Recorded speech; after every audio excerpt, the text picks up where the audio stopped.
వేదికను అలంకరించిన పెద్దలకు, ముఖ్యంగా ఈనాటి రచయిత్రి, ఒకేసారి నేను చాలా పుస్తకాలు రిలీజ్ ఫంక్షన్కి వెళ్ళాను, కానీ ఒకేసారి 3 పుస్తకాలు రిలీజ్ చేయటం నేను ఫస్ట్ టైం చూడటం జరిగింది.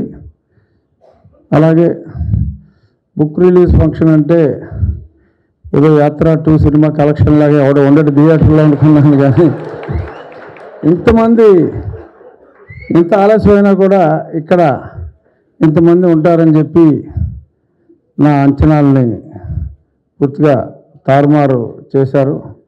మరి ఇంత టేస్ట్ ఉన్న, అభిరుచి ఉన్న జనం ఇక్కడ ఎంతసేపు ఉండటం నిజంగా చాలా ఆనందకరం.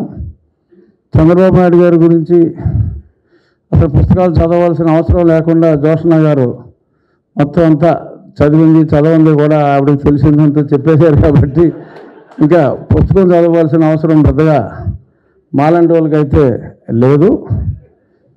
ఇంకెంతోమంది చంద్రబాబు నాయుడు గారి గురించి, రాష్ట్రానికి ఆయన అవసరం గురించి పూర్తిగా కూలంకషంగా చెప్పారు. ఆయన గురించి ఎన్ని పుస్తకాలు రాసినా, ఎంత చెప్పుకున్నా అది తక్కువే. మా లక్ష్మీనారాయణ గారు కూడా ఒక 650 పేజీలు పైబడి ఒక పుస్తకం రెడీ చేస్తానని అన్నారు. అది డైరెక్ట్గా రాబోయే రోజుల్లో మళ్ళీ తిరిగి కాబోయే ముఖ్యమంత్రి గారి చేతుల మీదే ఆ పుస్తకం రిలీజు. కానీ అప్పుడు ఇంత ఓపికగా ఇక్కడికి వచ్చిన వాళ్ళందరికీ మీరు స్పెషల్ పాసులు అరేంజ్ చేయాలి. అక్కడ సెక్యూరిటీలు వచ్చారు, వీళ్ళు రావడానికి వీల్లేదంటే కుదరదు లక్ష్మీనారాయణ గారు. ఇక్కడ ఉన్న వాళ్ళందరికీ కంపల్సరీగా కాంప్లిమెంటరీ పాసులు మీరు కంపల్సరీ చేసే విజనరీ. సో ఆయన అంత భవిష్యత్తుని దర్శించి మరి అంత గొప్పవాడని చెప్పి మనందరం చెప్పుకున్నాం. కానీ మనం భవిష్యత్తు చెప్పేవాడిని వదిలేసి సోచ్ చెప్పేవాడిని సెలెక్ట్ చేసుకున్నాం. సోచ్ చెప్పేవాళ్ళు మనం చూస్తాం కదా, ఆ సోచ్ చెప్పేవాడి ట్రాప్లో నేను కూడా పడ్డాను. అమరావతి ఇక్కడ ఆయనకి ఇక్కడ ఇల్లు లేదు, నేను ఇక్కడ ఆల్రెడీ ఇల్లు కట్టుకున్నాను, దండిగా నేల ఉంది, నీరుంది, రాజధాని ఇక్కడే ఉంటుందని చెప్పి మరి అన్ని పచ్చి అబద్ధాలు ఆయన చెప్పారు. అందుకనే రవి గారు సినిమా తీయాల్సి వచ్చింది, రాజధాని ఫైల్స్ అనే పేరుతో.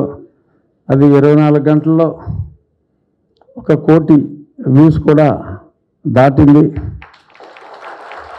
ఇంకెందరో వినీల గారిని, ఇటువంటి వాళ్ళందరినీ కూడా ఈ పరిజ్ఞానంలో రోడ్డు ఎక్కించాడు.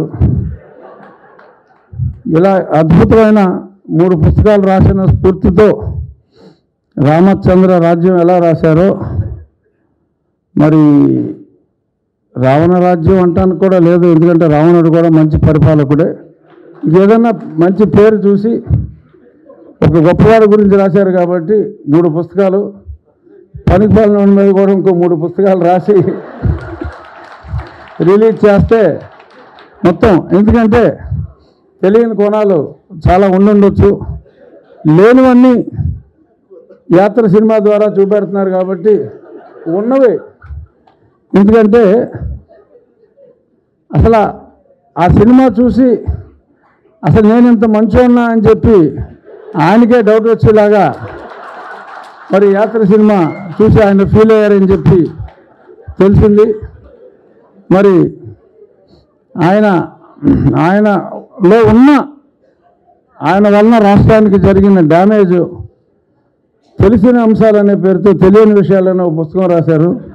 తెలిసిన విషయాలే కొంచెం అందంగా, లేదంటే మీకు నా ఒక 800-900 ఎపిసోడ్లు ఉంటాయి రచ్చబండ, అది చదివితే, ఎందుకంటే నేను ఇలాగా చెప్పుకుంటూ పోవటమే తప్ప ఇంత అద్భుతంగా నేను రాయలేను కాబట్టి, సో దాన్ని కొంచెం నీట్గా ఇదైన శైలిలో, సో పండితులకి పామరులు కూడా అర్థమయ్యేలాగా మరి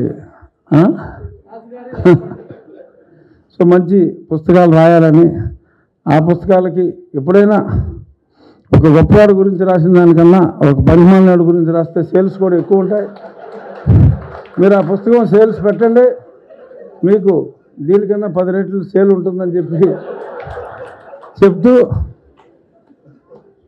ఇంత ఓపికగా ఒక మంచి మనిషి మీద ఈ రాసిన పుస్తకం కోసం ఎంతసేపు మీరు ఉన్నందుకు అభినందిస్తూ, మనందరి కర్తవ్యం ఒకటే, ఆయన చంద్రుడు ఆయన ఇంద్రుడు అని పొగుడుకుంటాం కాదు, మళ్ళీ ఆయన్ని త్వరగా అత్యధిక మెజారిటీతో ముఖ్యమంత్రిని చేసి తిరిగి